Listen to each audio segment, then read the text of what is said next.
네, 원장님 안녕하세요. 네, 안녕하세요. 반갑습니다. 요즘 유튜브나 SNS 보면 나도 혹시 ADHD 아닐까? 이렇게 말하는 사람들이 정말 많아요. 심지어 요즘은 다 ADHD 아니야? 이런 말도 자주 들리더라고요. 맞아요. 실제로 병원에 오시는 분들 중에서도 제가 혹시 ADHD일까요? 하고 스스로 의심해서 오시는 분들이 정말 많습니다. 그런데 막상 진단을 해보면 진짜 ADHD인 경우보다 비슷한 증상을 보이는 가짜 ADHD, 즉 다른 원인으로 생긴 주의력 저하가 훨씬 더 많아요. 아, 그러니까 집중이 안 된다고 해서 무조건 ADHD는 아니라는 거네요. 그렇죠. 예를 들어 스트레스가 심하거나 불면이 오래되거나 번아웃 상태에 빠져도 집중력은 금방 떨어질 수 있거든요. 하지만 진짜 ADHD는 단순히 산만한 사람과는 완전히 다른 패턴을 가지고 있습니다. 아, 그러면 오늘은 그 차이를 좀 확실히 짚어주시면 좋겠네요. 오늘은 진짜 ADHD와 가짜 ADHD의 결정적인 차이, 즉 어떤 기준으로 구분할 수 있는지, 뇌의 작동 방식이 어떻게 다른지, 그리고 ADHD처럼 보이지만 실제로는 다른 원인에서 비롯된 경우까지 모두 정리해서 말씀드리려고 합니다. 오늘 영상 끝까지 보시면 내가 진짜 ADHD인지 아니면 단순한 피로와 스트레스 때문인지 명확하게 구분하실 수 있을 것 같습니다. 원장님, 그럼 진짜 ADHD는 어떤 기준으로 구분할 수 있을까요? 네, 아주 중요한 질문이에요. ADHD는 단순히 집중이 안 되는 사람이 아니라 뇌의 발달과 기능에 실제로 차이가 있는 신경 발달 장애입니다. 그래서 진단에는 몇 가지 아주 명확한 기준이 있어요. 바로 시작 시점, 환경의 일관성, 그리고 일상 기능의 손상 여부, 이 세 가지입니다. 먼저 시작 시점이라면 언제부터 그런 증상이 있었는지가 중요하다는 말씀이신가요? 맞아요. 진짜 ADHD는 대부분 어릴 때부터 증상이 있습니다. 정확히는 12세 이전, 즉 초등학교 시기 전후부터요. 예를 들어 이런 경우에요. 수업 시간에 앉아있지 못했어요. 매번 물건을 잃어버렸어요. 이런 게 꾸준히 반복됐다면 ADHD일 가능성이 있죠. 그런데 반대로 직장 들어오고 나서부터 집중이 안 된다. 요즘 들어 깜빡깜빡 한다. 이런 경우는 대부분 스트레스, 불안, 번아웃, 수면 부족 때문인 경우가 많아요. 즉 후천적인 집중력 저하일 가능성이 높습니다. 두 번째 기준은 환경의 일관성입니다. 진짜 ADHD는 증상이 두 가지 이상의 환경에서 나타납니다. 예를 들어 학교에서도 산만하고 집에서도 산만하다면 ADHD일 수 있죠. 하지만 회사에서는 괜찮은데 집에서는 집중이 안 된다. 혹은 직장 상사랑 있을 때만 실수한다. 이런 경우는 상황적 스트레스나 불안 반응일 가능성이 높습니다. 진단 기준에도 명시되어 있어요. ADHD는 반드시 서로 다른 환경에서 동일한 양상의 증상이 반복되어야 한다고요. 마지막 세 번째, 일상 기능 손상에 대해 말씀드릴게요. 진짜 ADHD는 단순히 조금 산만한 정도가 아닙니다. 이 증상 때문에 학교, 직장, 인간관계, 일상생활이 실제로 흔들려요. 예를 들어 일을 제때 못 끝내서 평가가 낮다거나 중요한 약속을 계속 까먹는다던가, 즉 생활 기능에 실제적인 손상이 생기느냐가 진단의 핵심이에요. 그냥 조금 덜 집중된다 수준은 ADHD가 아닙니다. 이 세 가지를 모두 만족해야 ADHD로 진단할 수 있어요. 이 세 가지 질문에 답해보면 진짜 ADHD인지 아니면 일시적인 집중 저하인지 거의 구분이 됩니다. 요즘처럼 다들 피로하고 스마트폰 자극이 넘치는 시대엔 누구나 잠깐씩 산만할 수 있지만 그게 병은 아닐 수도 있겠네요. 맞습니다. 핵심은 그게 나의 평생 패턴이었는가? 입니다. 잠깐의 혼란과 평생의 구조적 어려움을 구분하는 게 진짜 ADHD 진단의 출발점이에요. 근데 원장님, ADHD라고 하면 대부분 집중을 못하는 병이라고 생각하잖아요. 그게 가장 대표적인 특징 아닌가요? 그렇게 알고 계시는 분들이 많아요. 그런데 정확히 말하면 ADHD는 집중을 못하는 병이 아니라 집중을 조절하지 못하는 병이에요. 예를 들어 어떤 분들은 회사 일은 지루해서 못하겠는데 게임은 밤새도록 해요 라고 하죠. 이게 하이퍼 포커스입니다. 흥미있거나 자극적인 일에는 몰입을 너무 잘하는데 조금이라도 지루하거나 반복적인 일에는 집중 회로가 금세 꺼져버리는 거예요. 아, 그러니까 집중을 못하는 게 아니라 해야 할 일에는 안 되고 하고 싶은 일에는 과하게 몰입한다는 거군요. 맞아요. 그래서 ADHD는 주의력 결핍이 아니라 주의력 조절 장애라고 부르는 게 더 정확합니다. 이건 단순한 습관 문제가 아니라 뇌의 도파민 회로와 관련돼 있어요. 도파민은 우리가 보상을 느낄 때 활성화되는 신경 전달 물질이에요. ADHD 환자의 뇌는 이 도파민 회로의 반응이 약하기 때문에 보상이 빨리 오지 않는 일에는 동기 자체가 잘 안 생깁니다. 그래서 즉각적인 보상이 없는 일에 오래 버티는 게 어려운 거죠. 그럼 이건 단순한 의지력의 문제가 아니라 진짜 뇌 구조의 차이라는 거네요. 그렇습니다. ADHD 뇌는 두 가지 회로, 멍 때릴 때 활성화되는 기본 상태망과 집중할 때 켜지는 작업 집중망, 이 두 가지 회로의 스위칭이 잘 안 돼요. 보통 사람은 지금 집중해야지 하면 자동으로 작업 집중망이 켜지는데 ADHD 뇌는 멍한 상태와 집중 상태가 겹쳐서 켜지는 거예요. 그래서 일하다가도 갑자기 딴 생각이 끼어들고 냉장고 문 닫았나? 이런 생각이 갑자기 튀어나옵니다. 아, 그거 저도 가끔 그래요. 일하다가 갑자기 전기불 켰나 생각나서 가보는. 누구나 그럴 수도 있지만 ADHD는 그 강도가 훨씬 심하고 빈도가 높아요.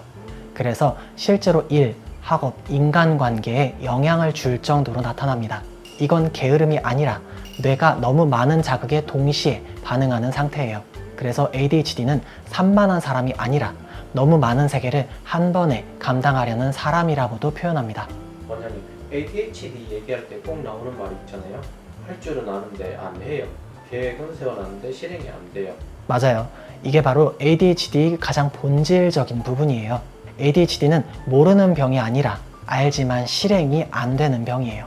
즉, 지식과 행동 사이의 연결선이 자꾸 끊어지는 거죠. 하지만 ADHD의 문제는 하기 싫어서가 아니라 머릿속이 너무 복잡해서 어디서부터 시작해야 할지를 모르는 상태입니다. 예를 들어 이런 상황이에요. 청소해야지 하고 마음먹었는데 갑자기 청소기 꺼내야지? 콘센트는 어디 있었지? 아 맞다, 빨래도 해야 되는데 근데 배고픈데 밥부터 먹을까? 이런 식으로 생각이 가지를 쳐요. 결국 머릿속만 복잡해지고 몸은 멈춰버립니다. 그럼 이건 집중력이 아니라 실행력의 문제네요. 정확해요. 이걸 우리가 집행기능이라고 부르는데요. 계획을 세우고 순서를 정하고 그 계획을 행동으로 옮기는 능력을 말해요. 이 기능이 약하면 머릿속에서는 다 이해하고 있지만 막상 행동으로는 이어지지 않는 거죠. 저는 ADHD를 고성능 스마트폰인데 배터리 관리 앱이 꺼진 상태라고 설명드려요. 스마트폰은 성능이 엄청 좋죠. 한 번에 여러 작업을 처리할 수도 있고 속도도 빠릅니다. 그런데 관리 앱이 꺼져 있으면 어떤 일이 생길까요? 앱이 백그라운드에서 계속 돌아가고 알림이 쉴 새 없이 울리고 화면이 계속 켜져 있으니 배터리가 순식간에 닳아버려요. ADHD의 뇌가 딱 그렇습니다. 한 번에 너무 많은 정보와 생각에 반응하면서 집중할 대상을 스스로 정리하거나 차단하는 기능이 약한 겁니다. 결국 에너지는 금방 소진되고 해야 할 일은 미뤄지고 스스로는 난 왜 이렇게 집중을 못하지? 하고 자책하게 되죠. 그럼 이런 실행력 문제는 어떻게 관리해야 할까요? 핵심은 의지로 해결하려 하지 말 것이에요. ADHD는 훈련과 환경 조정이 필요합니다.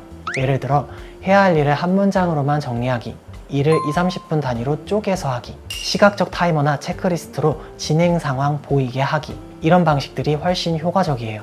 그리고 꾸준한 루틴, 가벼운 운동, 명상 같은 활동들이 이 뇌의 관리 앱을 다시 켜주는 역할을 합니다. 결국 ADHD는 게으름이 아니라 에너지를 조절하지 못하는 구조의 문제군요. 정확합니다. ADHD는 의지가 약한 게 아니라 뇌의 에너지 관리 기능이 과부하된 상태예요. 그래서 스스로를 탓하기보다는 내 뇌의 사용 설명서를 다시 세팅한다는 마음으로 접근하는 게 훨씬 중요합니다. 요즘은 피로, 불안, 수면 부족, 스트레스가 너무 심한 사회잖아요. 이런 상황에서 생기는 주의력 저하나 집중력 문제를 나 ADHD인가 봐요 라고 착각하는 분들이 정말 많아요. 그럼 그건 진짜 ADHD가 아니라 다른 원인에서 오는 가짜 ADHD인 거네요? 그렇죠. 가짜 ADHD를 만드는 대표적인 요인은 4가지입니다. 첫째, 만성적인 피로와 수면 부족. 잠이 부족하면 전두엽 기능이 떨어져서 계획력, 집중력이 뚝 떨어집니다. 이건 누구에게나 나타나는 현상이죠. 둘째, 우울과 불안. 불안이 심하면 뇌가 늘 경계 상태에 있기 때문에 당연히 한 가지 일에 집중이 안 돼요. 우울할 때도 마찬가지로 동기부여 자체가 안 생기기 때문에 아무것도 못하겠어요 라는 느낌이 생깁니다. 셋째, 디지털 과자극. 요즘 스마트폰, 유튜브, 쇼폼 영상, 알림소리, 우리 뇌는 계속해서 도파민을 쏟아내고 있어요. 그런데 문제는 이런 빠른 자극에 익숙해지면 느리고 지루한 일에 대한 집중력이 사라진다는 거예요. 마지막으로 넷째, 번아웃과 과로.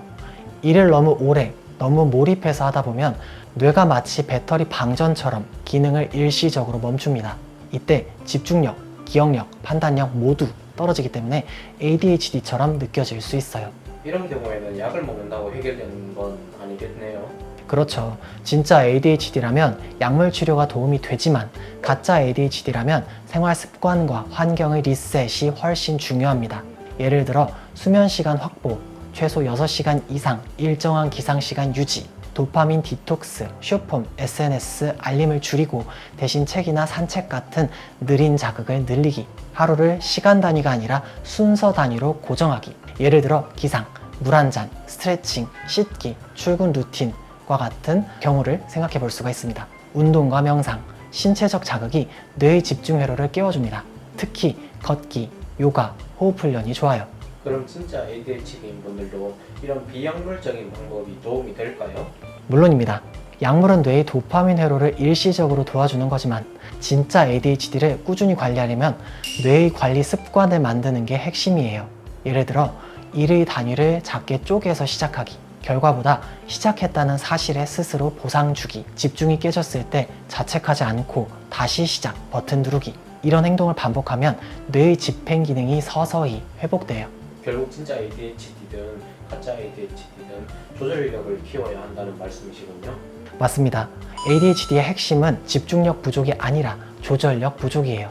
집중, 감정, 행동, 에너지, 이걸 얼마나 균형 있게 다루느냐가 관건이에요.